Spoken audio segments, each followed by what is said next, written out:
Du hörst Herzenssache, Projektgeflüster mit Madamfo Ghana, der Podcast, der dich nach Ghana mitnimmt. Christine und Bettina erzählen bewegende Geschichten, plaudern aus dem Nähkästchen und teilen persönliche Erfahrungen. Komm mit auf diese besondere Reise. Los geht's!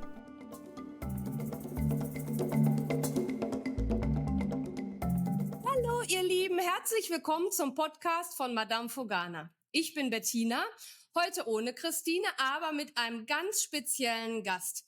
Unserer Kinderheimleitung Happy, die unser Kinderheim in Ho in der Volta-Region leitet und mit der mich mittlerweile eine fast 15-jährige Freundschaft und auch Arbeitsbeziehung verbindet. Und ich habe mir überlegt, dass es, nachdem wir die letzten beiden Wochen ja auch über das Kinderheim gesprochen haben, wahnsinnig interessant wäre, mal mit jemandem einen Podcast zu haben, der wirklich hier vor Ort ist und mit unseren Kindern zusammenarbeitet und ganz nah dran ist.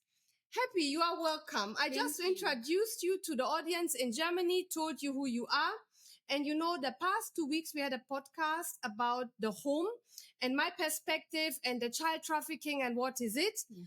But who can we have better to explain what is going on than you? You are welcome on Madamfo Ghana podcast, Happy. Thank you.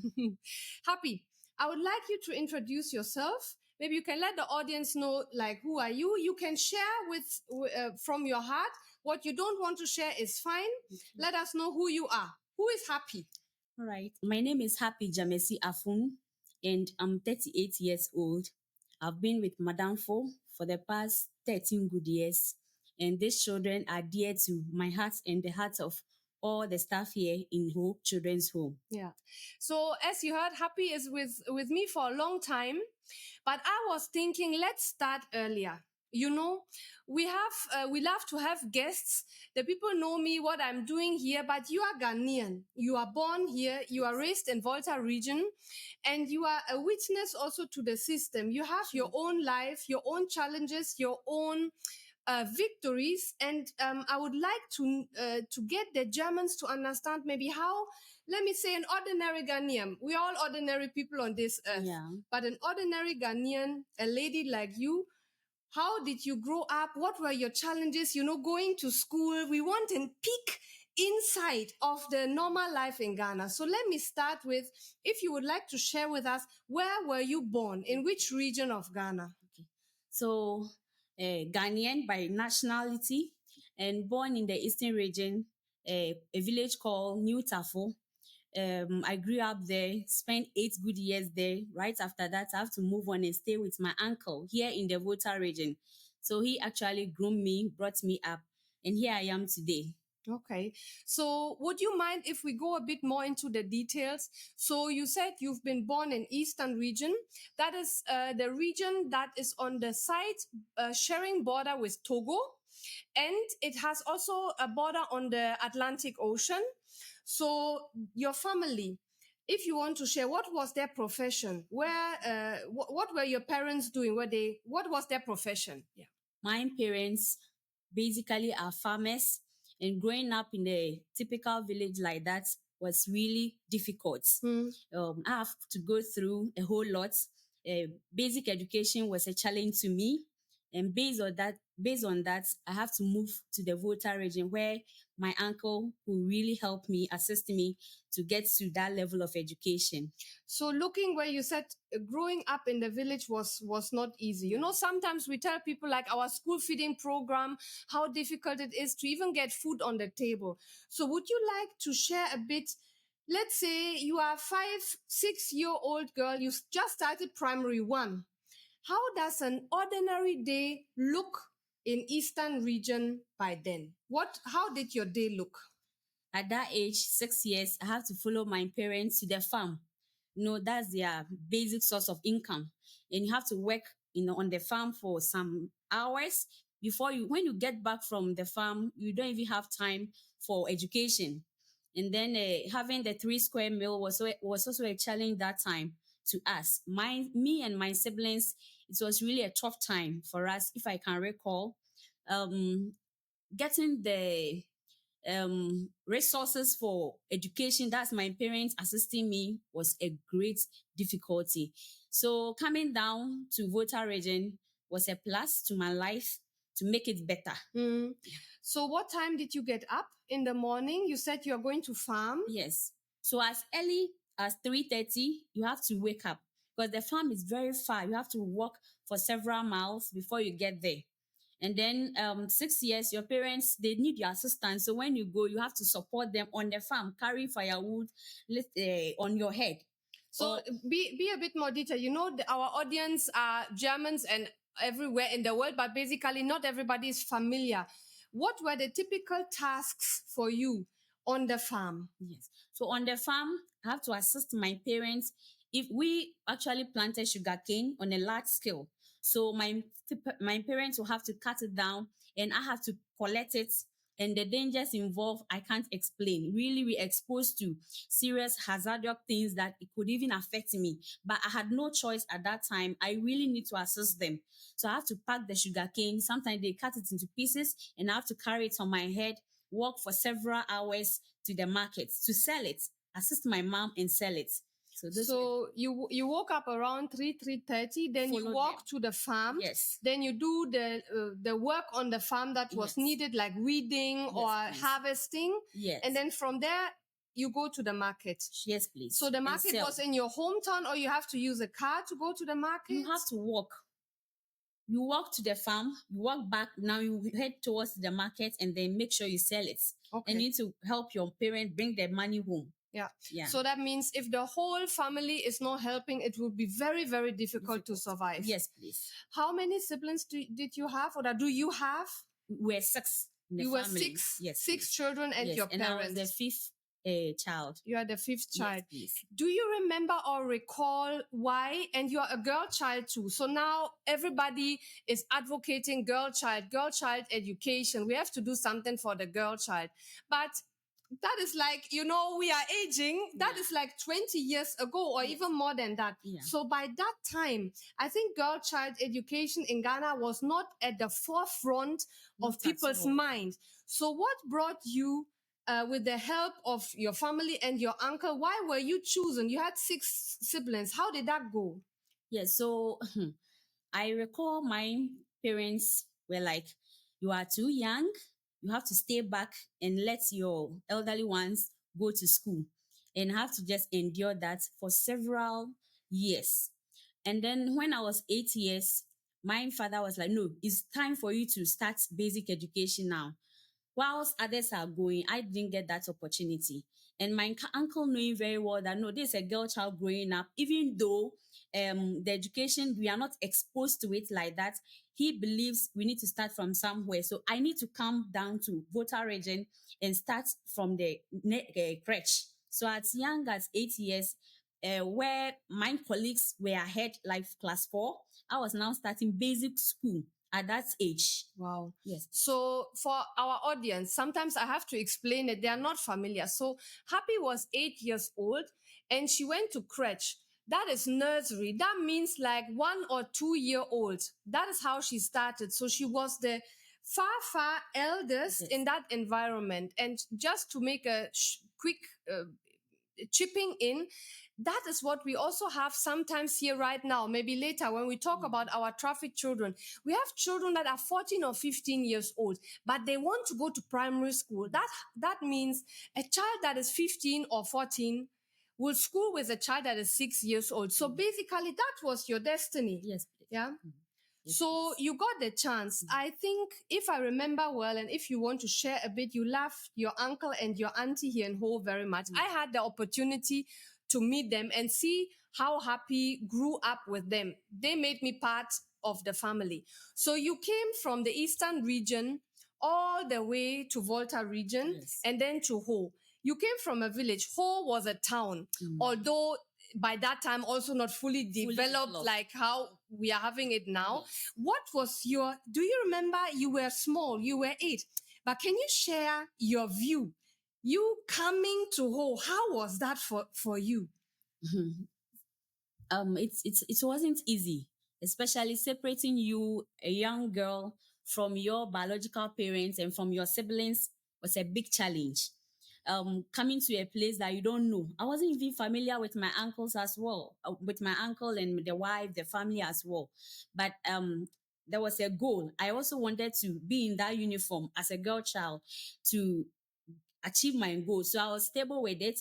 I was okay. When I came, the reception wasn't that good, but I have to just endure. I have to go through some little bit of hardship, and I want to believe that was a training then, but I didn't get it in a silver platter at all. Yeah. So she came from the village to the town and from there to school. Now you are 8 years old and your dream somehow is coming true. You are entering school. Share that moment with us. You have your uniform, your books and everything, and you are entering school. Let us be part of that very day when Happy entered school. So my uncle was like, today, your first day at school. So I have to put on an oversized uniform.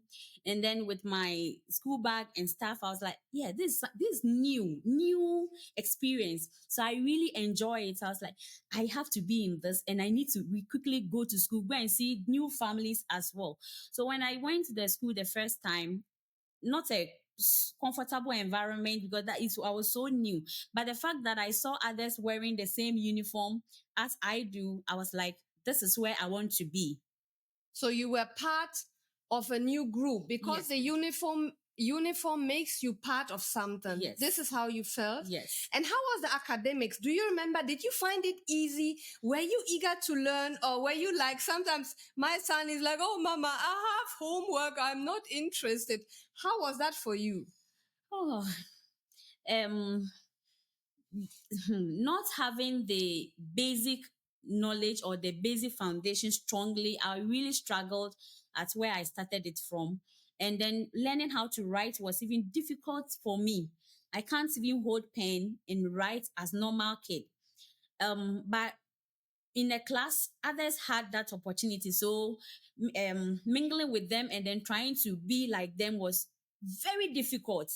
And this is a child, everybody is learning how to write A properly, and my own is dancing somewhere. And it wasn't a nice experience. But the encouragement from my parents, my uncles, really, really helped me to pull through. So how was a school day in Ghana at that time? What year are we talking about? You are born. So when was that? So that was 1999. Wow, 1999. Wow. Just for you to know, in 2001, I came to Ghana. By that time, my little Happy was in school. Mm-hmm. So how was the school day? Oh, on the normal day, being in school, it's something new to you. So obviously you enjoy. You have to be with your teachers, listen to them, obey them, and then try as much as possible to catch up with the class lessons. And if you don't do that, it's either you go through a little bit of punishment that's to groom you and shape you. Yeah. On a normal day, that's how it's like. And from there, you went through primary school and then JHS. That's junior high school. And then we are coming to SHS. Yes. That is in Germany, the Abitur for my German peers. So that is like class 10 going. Mm. When did you get the passion for the social work, or what was your dream? Now you were in school, you were growing year by year. When did you start to think about what you want to become? Okay, so at the age of 12 years, now being exposed to education, my uncle was a pastor. So I really love to read the Bible a lot. So I started from Sunday school, where my Sunday school teacher will be there, but I'm always beside her and then helping teach the younger ones. The younger ones in the church. So children's service. Children's service, yes. So I did that for some time. And then before I came out of GHS, I got used to loving children and teaching them the little Bible that we all know. Mm-hmm. Yes, so that was how I started. Yes, loving kids from Sunday school.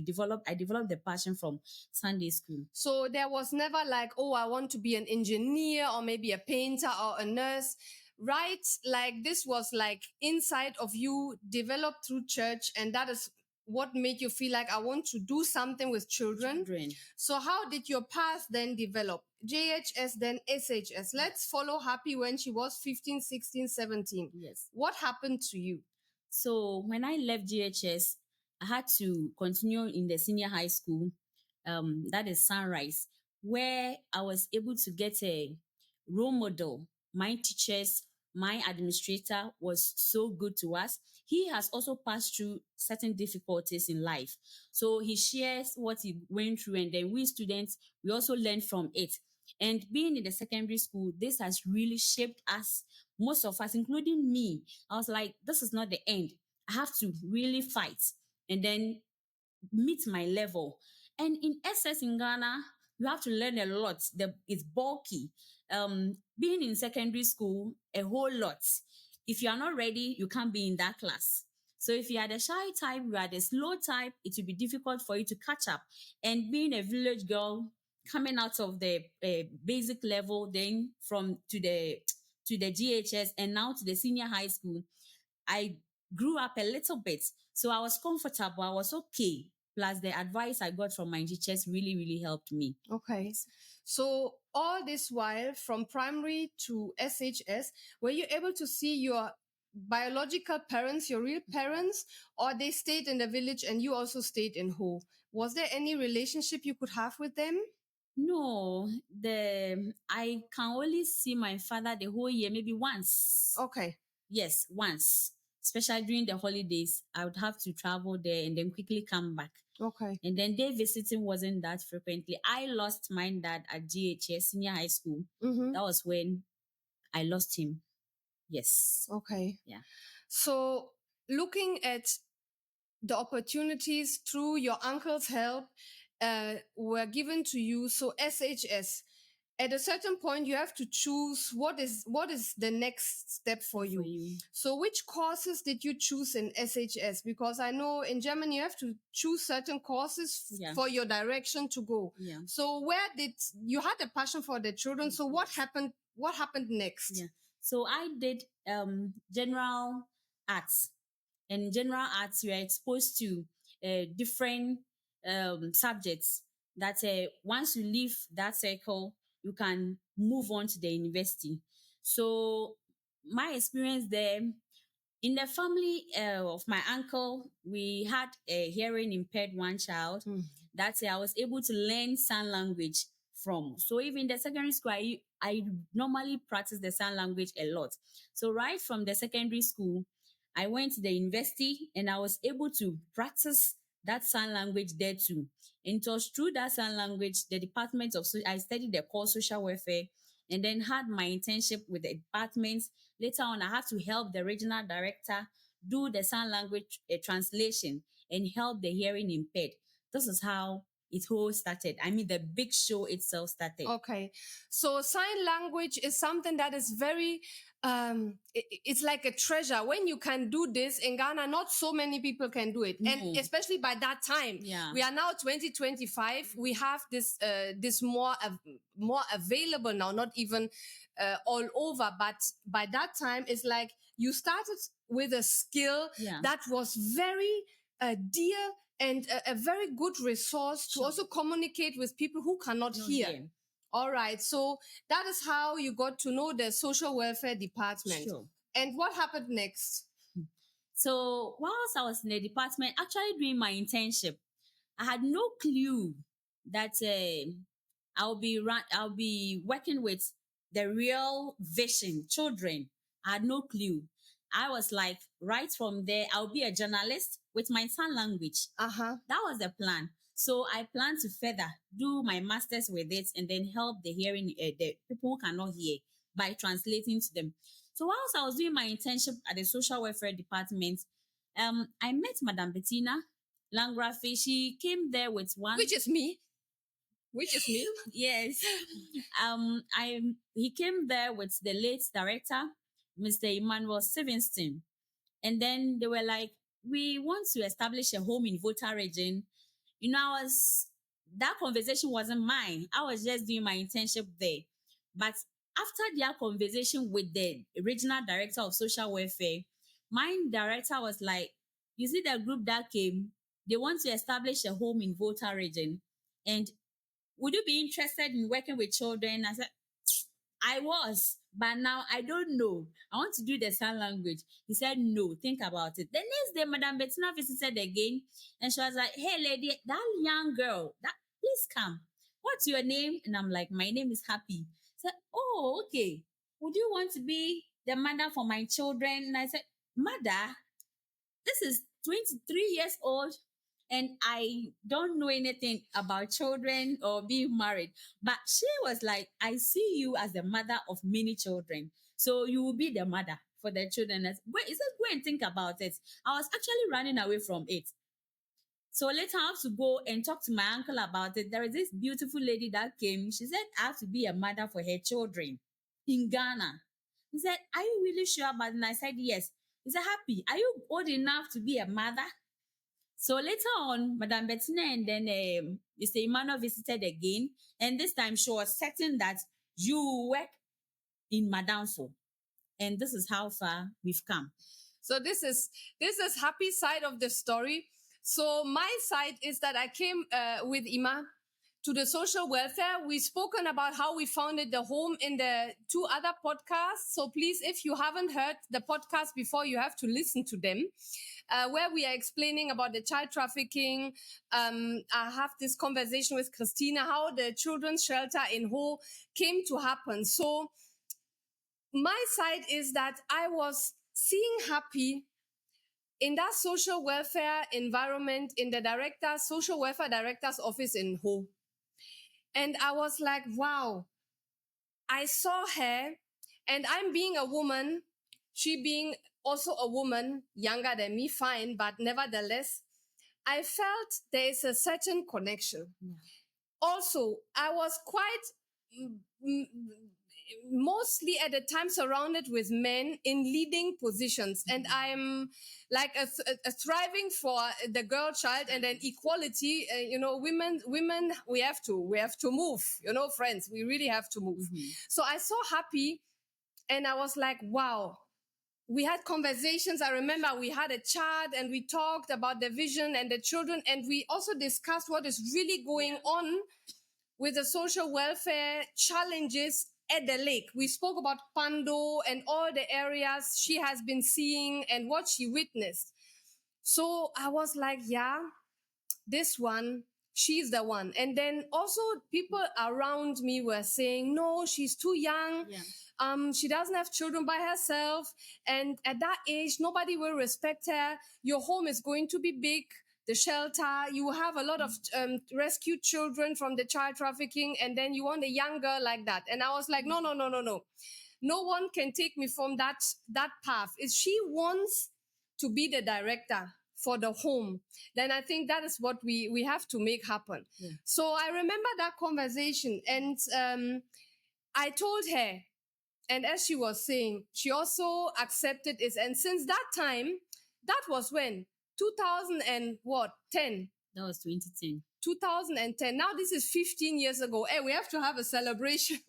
50 years of friendship and working together. Mm-hmm. So since that time, we have been constantly chatting because we wanted to build the shelter, but in Ghana, you cannot do it without the social welfare. Of course, nowhere in the world you can just build a school or a children's home or a hospital without the authorities to be aware. We will not go there now. We'll keep that one for the next episode. Yeah. But we had a frequent exchange of what could be the future and the vision for the children. So looking at that particular time and then looking at where you were by then, how did it feel? Stay at that time period. Don't go ahead now. At that time, we started conversing. How did you feel? What were you comfortable and I can do it? But what were also inside of you the feelings like, wow, this is a task. Like your uncle was saying, are you ready? Maybe you can share, and then we come to a close for this podcast. You can share your emotions with us. Yeah. So when Madam Bettina finally... So me, yes. You can address me. It's me. When you finally said, no, I insist, you still be the director for the home. I reflected back to where I was coming from as a child. And I said, yes, these are vulnerable children that needs help. That with my little background in social work, I can help. That the home can come into reality where needy children will be brought to the shelter and for us to supervise, or for me to supervise. And then not being given as a child, then 28 years, like 25 years or 24 years in Ghana, somehow you're still supposed to be with your parents. But if I have to separate from them by that time and then have the first set of children here who they were about 20 in number. And then me seeing myself as 25 years and have to be with these vulnerable ones, it was a big challenge. I was like, they need help. These are children who have been trafficked, abused by the unknown people. And this really motivated me that they need to come out of certain trauma. And the best thing I can do is to accept your challenge, me being a director, and then work with them. And here we are today. Exactly, here we are today. Thank you all so much for listening to this podcast episode where a woman from Ghana, Happy, our director for the children's shelter in Ho, shared her personal story. I want to thank you so much for allowing us a peek into your life, growing up as a girl child and then a young woman in Ghana. Next time, it's going to be really, really tough. Get your handkerchiefs ready because we are going to share a lot of insight with you, what you and I have experienced in the past. Till then, I would like to draw your attention to a really, really good short movie we made where we are explaining and showing you what is the topic child trafficking, what does it mean, what is the legal approach to it, what is Madamfo Ghana approach, and Happy will share with us what is she doing here to save the children, help them, and really be a mother to them. There's a really, really nice film. We'll put the links in the show notes. And as I'm always saying, please share this podcast. Write us an email to podcast@madamfo-ghana.de. If you have questions, suggestions, please like the podcast, share it with your friends. And God been so good. We will meet next time and you hear more from Happy. Have a good day. Bye.